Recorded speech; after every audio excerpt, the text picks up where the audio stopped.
ನಮ್ಮನೆ ಹತ್ರ ಪಂಜುರ್ಲಿ ದೇವಸ್ಥಾನದ ಹಬ್ಬ. ನಿಮ್ಮ ಕೀರ್ತನ ಬಿಲ್ಲವ ಹೋದೆ ಸೀದಾ ಊಟಕ್ಕೆ ಹೋಯ್ತು.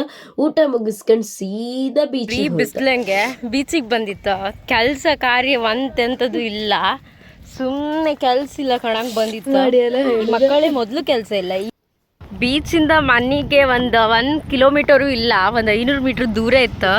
ಹಾಗಾಗಿ ನಮಗೆ ಗೊತ್ತು ಗುರಿ ಮತ್ತು ಹೊತ್ತು ಗೊತ್ತಿಲ್ಲದೆ ಬರ್ತಿತ್ತು. ನಾವಿಲ್ಲಿಗೆ ಕೆಲಸ ಇಲ್ದಿರ್ಸಿ ಸೀದಾ ಒಬ್ದು. ಈ ಮಕ್ಕಳು ತೊಟ್ಟಿರ ಏನು ಕಣಂಗೆ ಗೊತ್ತಿದ್ದ ಕಣಿ. ನಮಗೆ ಆ್ಯಕ್ಚುಲಿ ತಂಪಾದ ಗಾಳಿ ಬೀಸ್ತಿತ್ತು ಇಲ್ಲಿಂದ, ಎಂತ ಕನಕ ಗೊತ್ತಿಲ್ಲ.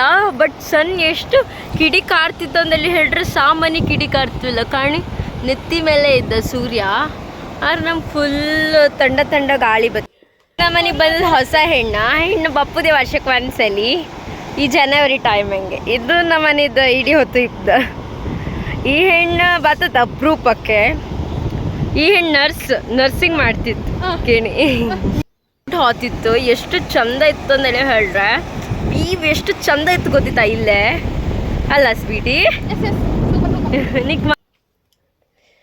ಕಡೆಗೆ ನೀರಂಗೆಲ್ಲ ಆಡ್ಕ ಫೋಟೋ ಎಲ್ಲ ತಕೊಂಡು ಸ್ವೀಟಿ ಹತ್ರ ಫೋಸ್ ಕೊಡೋಕೆ ಹೇಳ್ರೆ ಏನೂ ಇಲ್ಲ ಅಂತುತ್ತಾ ಹೆಣ್ಣು.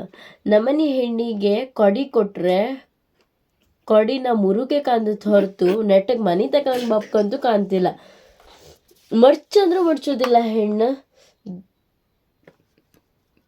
ದಡದಿಂದ ಸೀವಾಕಿಗೆ ಬಂತ ನಮ್ಮನೆ ಹೆಣ್ಣಿನ ಡೈಲಾಗ್ ಕೇಳಿ.